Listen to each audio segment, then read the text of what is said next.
when the pandemic came along, one of the very first things that they did was shut down schools. Now, I mean, it's strange because we know epidemiologically that SARS-CoV-2 was of no threat to children whatsoever. There's, Sweden kept schools open the entire time with no masks, and there's not a single incident of death, out of that. I mean, they have the best record ever. So, I mean, we knew this already from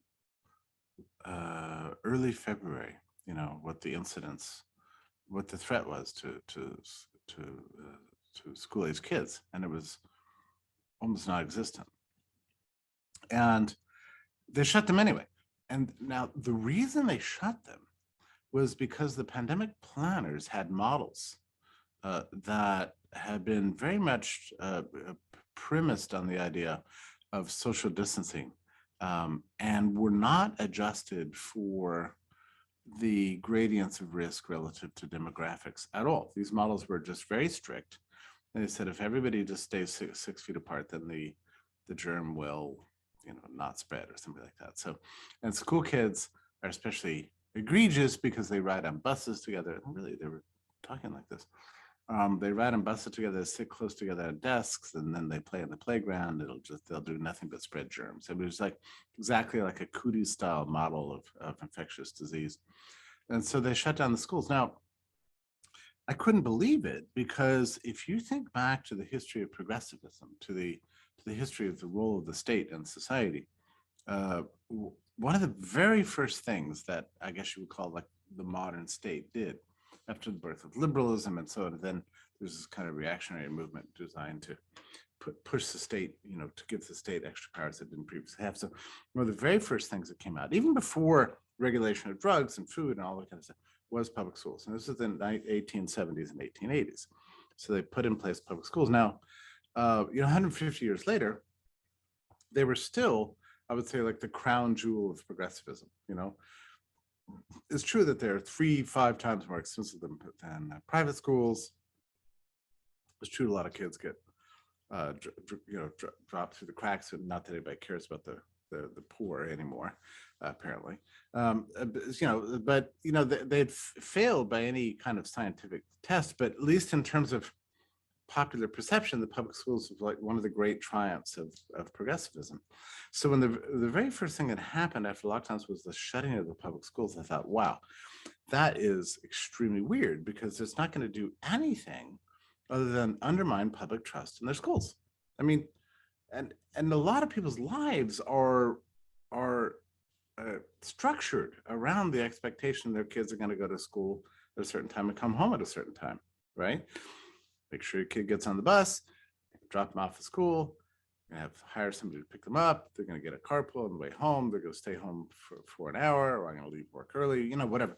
And that was the way people's lives were structured. So when they shut the schools, it's like, wait, what do I do? I can't. So that when they shut the schools, then they had to shut the workplaces also. So it's like, well, mom and dad, you can work from home.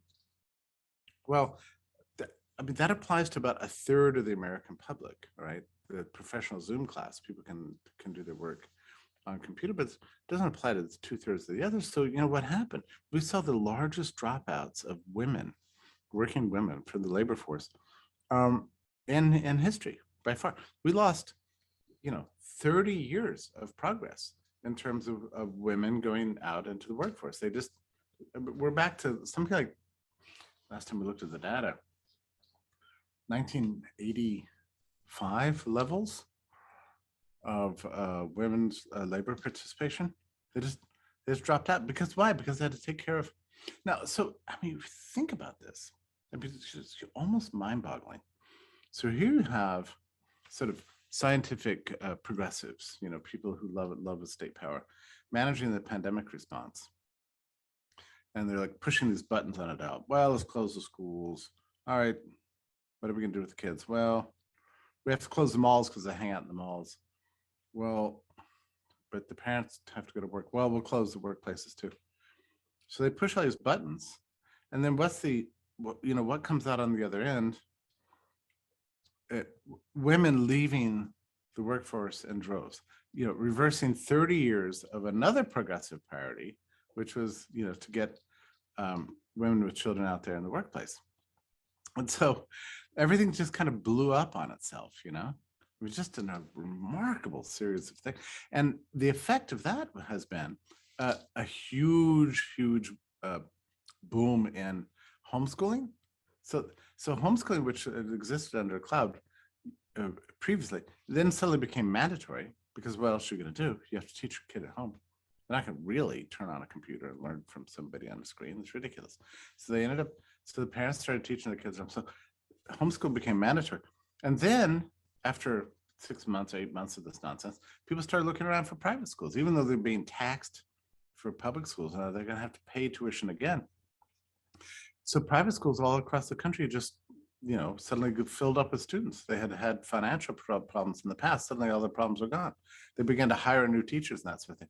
So I guess, to me, it's one of the most extraordinary results of all these policies is that they've ended up, producing a huge explosive interest in everything except public schools, which in some parts of the country have been closed for the better part of 2 years.